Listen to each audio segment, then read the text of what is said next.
Oh, Okay. yeah, okay. Okay. So basically, I was brainstorming, and I was watching The Hangover, and I was like, what better than an impromptu Vegas wedding?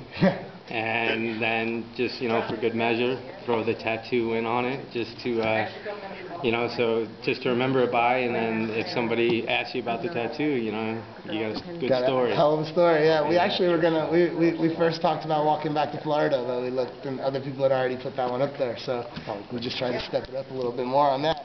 This is what we came up with. So what are your plans after the event? Depends on who wins and loses. Yeah? Yeah. If I win, my plans are going upstairs, getting my video camera and following him around while he tries to find a wife. Okay, so you guys are going to pay the bet like immediately after the event, or when do you plan to do it? That was the wording. Yeah, I guess we will... Can't leave until you're married.